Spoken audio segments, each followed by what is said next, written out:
Confidence in the Big Ten head coaches.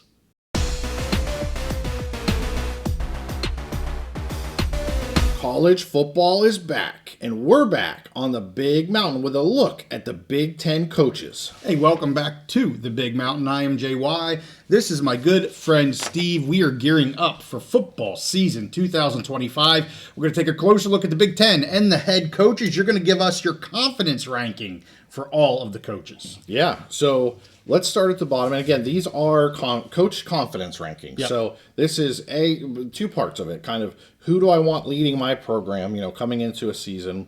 But then also when you get to the point you got to win a game, okay, to move forward, to win a championship, who do you want coaching your team?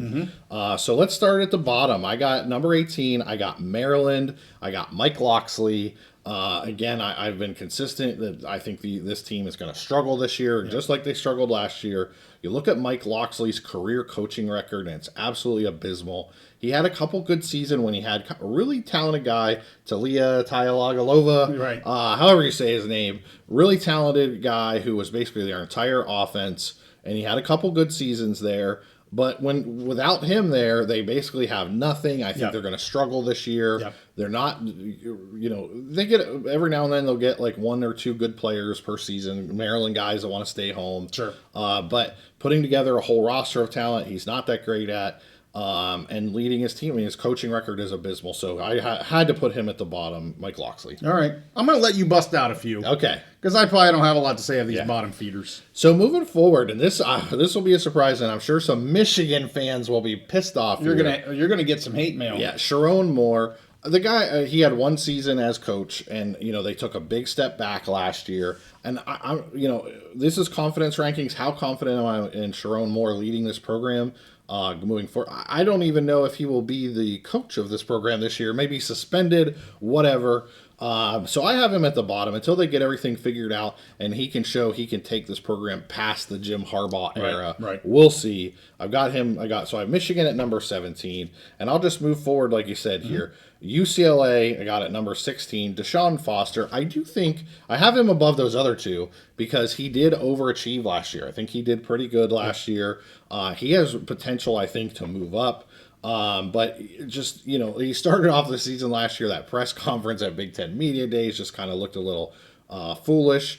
But they did do well last year, so I have him above those other two. But he needs another year to kind of show us where he's at. He could easily move up into the middle of the coaching ranks here. Yep.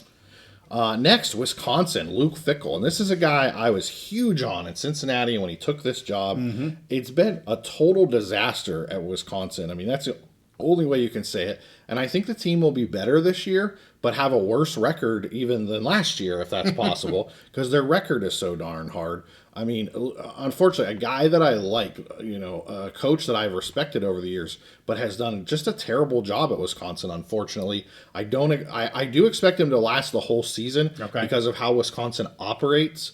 And he's a respected guy in Madison and in that community. So I think he'll get the whole season, but I think this is his last year in Wisconsin. And he kind of crashed and burned. He had 1 year at Ohio State before. So this may be the last time he gets an opportunity at like a Big Ten SEC type school. We'll see. Yeah, some people saying he may not make it through the season. I know you think that's just the way they do business, if you will, at Wisconsin. Right. But that's how close he is to maybe losing that job. So, all right, number 14. Yeah, so the next one, a guy you're familiar with. I don't have anything against this guy. I think he's a good coach, but this is confidence rankings taking their team into this season. Yep. I have Barry Odom with Purdue. It's his first year there. I don't know. I expect it to be a rough transition. He has brought in some transfer players. Yep. We'll see, but I think it's going to be another struggling year. And this is a guy, he's got plenty of opportunity to move up. If he overachieves even just a little bit at Purdue, plenty of opportunity to move up. But just because it's first year here, and I'm not expecting a great season for them, I got Purdue's Barry Odom at 14. Agreed. I like him, but from a confidence standpoint, he's down here kind of in the bottom third for sure. Yep. Okay, so next, I have at 13, I have Northwestern with David Braun. I put him ahead of some of these other guys because, even though last year was pretty rough and maybe the year before, he had a good season a couple years ago where they really overachieved. He did a fantastic job. That gives him a lot of credibility in my perspective. Yeah. Now, from my perspective, but this year, if they have another really abysmal season this year, you could see them making a coaching change. They're building that new stadium, beautiful new stadium. And I don't think he's done anything wrong. I think that it's a combination of Northwestern is a challenging place to win due to their academic standards and all that. There's some weird stuff with their academic calendar as well. It's kind of crazy. But the combination of he set his expectations so high because he had that one really overachieving season, and if he now has another bad season, it might be rough on him. So I have him ahead of some other guys, but still kind of down towards the bottom. Northwestern's David Braun. Well, that's the bottom third. Let's get to the middle third, maybe getting a little more difficult for you to rank some of these coaches here. Absolutely. I think from here on up, it was very tough. 1 through 11, 1 through 12. A very close pack together. A lot of really good coaches in the Big Ten. I have at 12 Michigan State. Jonathan Smith was a fantastic coach, I thought, with Oregon State. Came over to a lot of fanfare, a lot of attention. Leaves a Pac program, comes to a Big Ten program. Right. Beavs fans were not happy about that. Brought over Aiden Childs. It was mixed results last year. Yeah. They upset some teams, but didn't have a great record. Lost some other games.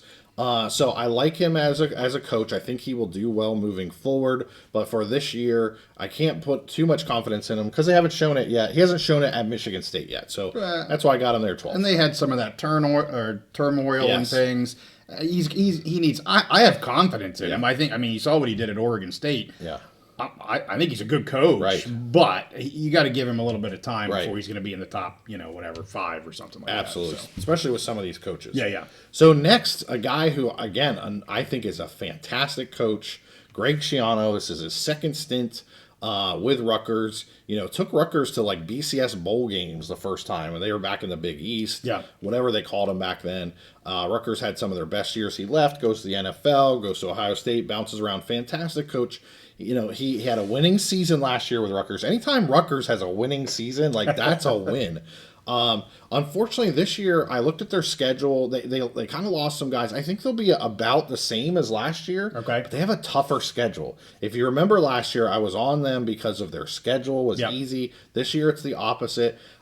I think they're going to struggle to have a winning season this year. I think he's a really good coach, but what can you really do at Rutgers? Can you string together in this day and age multiple winning seasons in a row? I think it's going to be tough. This was a tough decision, but I have number 11, Rutgers, Greg Schiano. All right. Well, now we break into the top 10. I am a Greg Schiano fan. I like what he's done there at Rutgers. They just can't ever seem to kind of fully get their act together. I think he does probably more with less, and I'm not trying to talk down to the players there. Players work their butts off kind of wherever they're at. But I've been kind of a Schiano fan and what he's done there at Rutgers. So, all right, number 10, breaking into the top 10. Where are we going? Number 10, another guy. I'm a big fan of him. I like the way he runs his program. I think he's done about as good as you can do at the program that he's at. Sure. A team that overachieved last year. I was down on them. They overachieved. I think they may overachieve again this year. Okay. I have number 10, Minnesota, PJ Fleck, row the boat. The dude, he just gets results. Sometimes he comes across as pretty corny, whatever, but he gets results. I like the mentality. I like the way he runs his program. Yeah. Are they going to be a CFP team? Probably not. Can they overachieve? Yeah.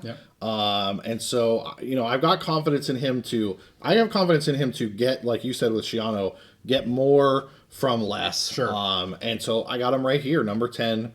PJ Fleck from Minnesota. Can't sneeze at that. I'm also a fan of Fleck. I think you got two great coaches there, 10 and 11. Yeah. So let's get into number 9. So number 9, another one of your favorites. You have certain people, quarterbacks, coaches that you just love to take an interest in. USC. That's very kind. Yes, Lincoln Riley. Again, the guy, tons and tons of success with quarterbacks.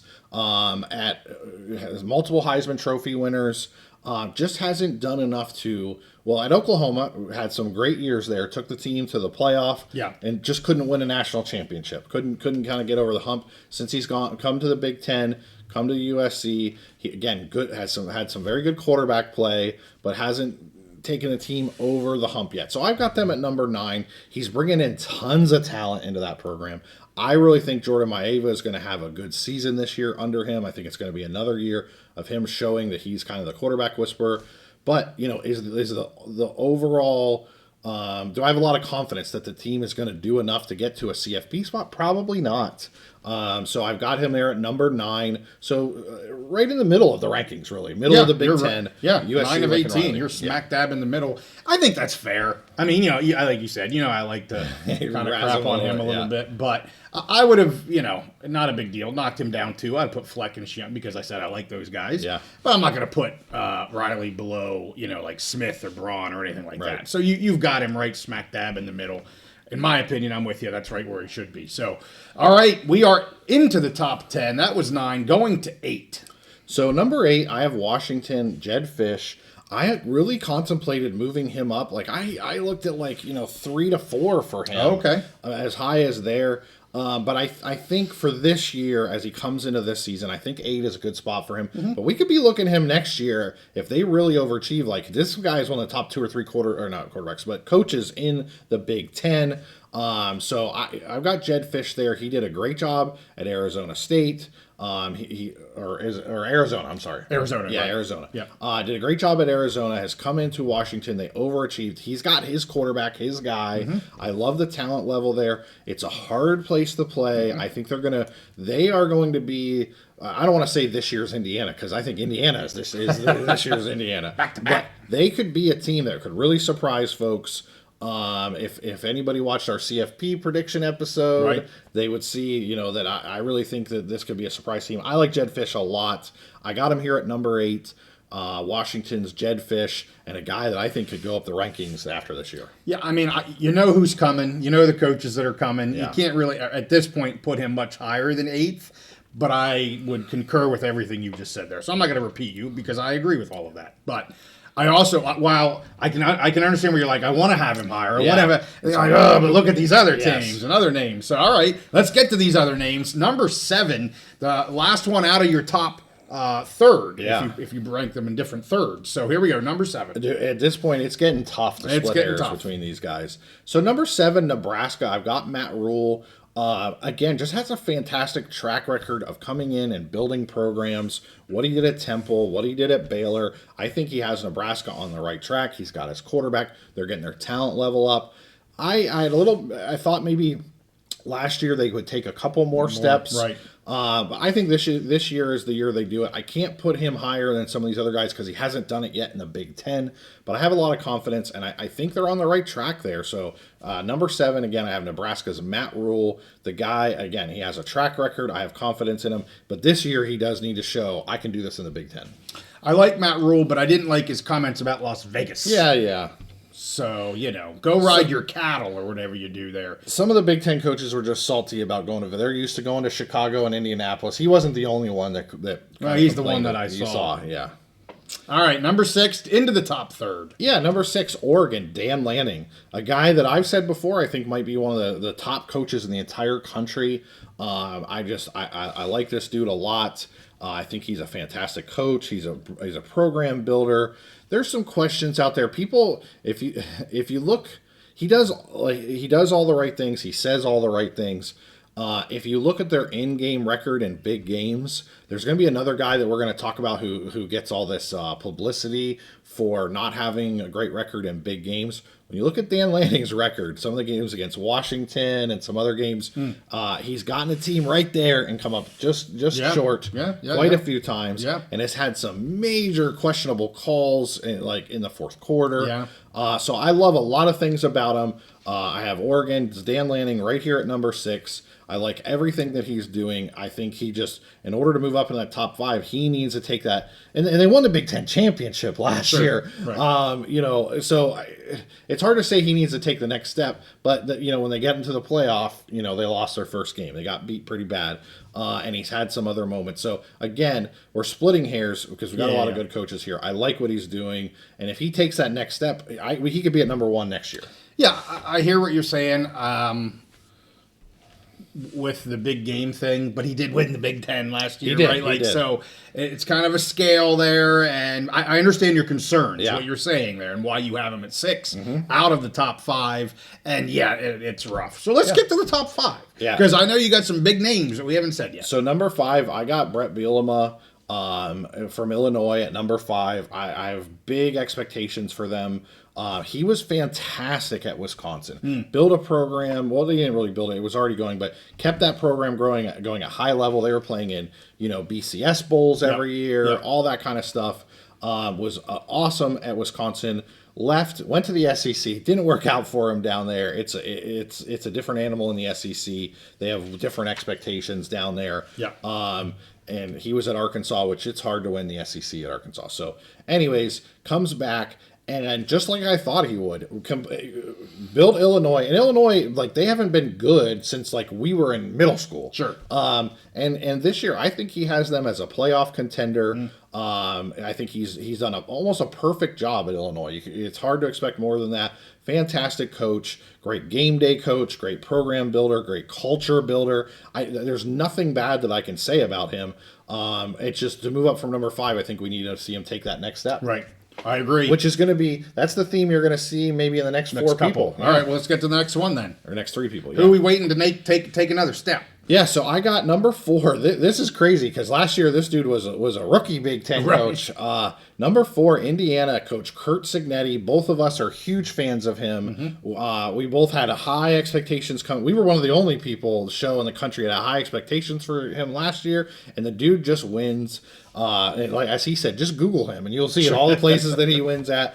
I love it, the way the confidence that he instills in the program, the way he builds these programs, and he does it fast. Everywhere he's gone, he turns them into a winner quickly. He has established a track record, takes Indiana, a basketball school that's never been good in football, and takes them to the college football playoff in his first year. Just an amazing season. Beat Michigan. Yeah, they were down a little bit, but still, you go 11-1 in the Big Ten, beat Michigan, defending national champions. They had a tough draw in the playoff. They had to play at Notre Dame, which, huge home field advantage there. I think there's a chance he could have this team back in the playoffs again this year. I have a lot of confidence in him all around in every facet of the game. There is not one negative thing I could say. Some people say, well, maybe he needs to stop talking so much. I like it because they're the underdog. When you're the underdog, you need to talk. You need to woof woof a little bit, and he's doing it, and he's backing it up. Yeah, no, I agree. I'm a huge Cignetti fan, and I think kind of 4 and 5 here with Bielema and Cignetti. Maybe that's where you're going to get some people say, "Hey, you've overranked them." You haven't for me. I think you're high on those 2 teams. I'm high on those 2 teams mainly because of you. But I also really like those coaches, and they've shown it. In both Illinois and Indiana, where they've been here, they're not just talking the talk; they're walking the walk, and they could have a great year. So I love where you have them, but I could understand some people being like, "Why do you have them so high?" So. Top 3, here we go. Okay, I'm going to remind everyone, we don't have The Ohio State University, we don't have Penn State, and we don't have Iowa. So those are the 3 schools left, Steve. Yeah. Who do you have at 3? So number 3, I have Penn State's James Franklin. I think just a fantastic program builder, fantastic CEO. You look at what he did at Vanderbilt. Vanderbilt has had two winning seasons basically in the last 75 years, and he coached 2 out of the 3. It's amazing, his time there, what he did. Comes into a Penn State program under sanctions. People say they'll never come back, whatever. In his 3rd year, which I think almost kind of set the expectations too high for him. His 3rd year with a program coming out of sanctions, beats Ohio State, wins a Big Ten championship in his 3rd year. So got it done probably too quick. Didn't win a national championship that year, but beat Ohio State, won a Big Ten championship game in his 3rd year. Problem is, since then, they haven't been able to do it again. Went to the CFP last year, went to the Big Ten championship game, lost to Oregon, went to the CFP, won 2 games. But lost by a field goal in the semifinal. And that's why I have him at 3. Again, great CEO, great recruiter, great program runner and builder, but hasn't gotten a team over the hump yet to win. Has won one Big Ten championship, Right. but hasn't won a second one yet. Hasn't won a national championship yet. That's what it's going to take for him to get to the next step. So I have James Franklin at number 3. Yeah, I can't sneeze at that. I mean, he has now made Penn State. I know everyone's going to say he can't win the big game. Okay, I get that. But literally, Penn State is in the top, 5, or at least the top 10 now for how many years? And some people like Penn State as, maybe to make it to the championship game this year, or even number 1 in the whole They've been number country, 1 in almost the preseason polls. Yeah, so I mean, to be at that high of a level for as long as they have at Penn State, I think speaks to the CEO that he is and maintaining that success. So, all right, finally to the top 2, hit them both. So number 2 here is a guy who I think might just be the best overall football coach. Like you're just talking a coach, a football coach. I'm not talking a CEO, recruiter, just a football coach. A lot of the things we said about Matt Rule, Brett Bielema, Kurt Signetti, this guy has been doing for decades and decades. So I have number 2, Iowa's Kirk Ferentz. Okay. He had a couple rough years there where he had his son as the offensive coordinator. We were kind of making... That was only 2 years ago. It was only 2 years ago. Yeah, he had it, but then there was a couple years before that were also rough with the offensive production. But made the change. But again, I think the guy is just a great football coach. Now he's at Iowa, and he's led. This has been like a 9-10 win program his entire time there. Yep. For me, that's close to the ceiling of Iowa. They don't have the same. You can't say that they need to win a national championship like an Ohio State or a Penn State coach, because they just have a different ceiling at Iowa. Yeah. But the guy has been consistently great, has run a great program. To me, is just the best overall football coach. His experience coming in, like if I needed a guy, my program needed somebody, and at the last minute to run a season or just come in for one game, coach one game. This is a guy I would pick, and he could just coach, he could just flat out coach and do it. So I got number 2, Iowa's Kirk Ferentz. Well, I'm anxious to hear you talk about number 1, because we had a lot of things to say about this individual a year ago. Yes, we did. So, number 1, Ohio State's Ryan Day. We absolutely ripped him to shreds like everybody else after that Michigan loss, because it looked like the world was crumbling around them. So, here's my 2 criteria for this list. 1 is to run a program, okay? Sure. Well, the dude is running, he's running Ohio State. They're recruiting at the highest levels, doing everything at the highest levels. And then, who do I want to win a championship game? To win one more game to get me to a championship game. Well, the guy just last year, after having bumps and bruises throughout the season, runs the tables and just demolishes everybody in a CFP, wins a national championship. So I got to put him there, because if I'm being fair and I'm using all the same criteria against the other guys, he's running a great program consistently. He won a national championship. So I got Ryan Day at the top from Ohio State. No, I agree. He just did it last year. Yeah. And I said the day after, or the next time we had a recording after the Michigan lost, they got to run the table. Yeah, he had to win, in my opinion. Yes. He had to win a national championship, or his job was possibly on the line. I thought it should have been on the line. And guess what? He went up, and the team did it, but he did it. And I agree. He should be number 1 based on last year. He shut me up because I thought he may lose his job. Yes. And here we go, confidence. And it should be. I mean, for everything that they had been, but then to come and do what they did the end of last year, I have absolutely no issue with him as Ryan Day. And I've said to you before many times, I like Ryan Day. Yes. I like the way he runs his program. And not everybody does, I get that, but I do. I'm not going to sit there and say I'm a fan of his, but I appreciate what he does. And if I had to pick one guy to win any game, except for maybe against Michigan, but any other game, that's the guy. That's the guy you would want.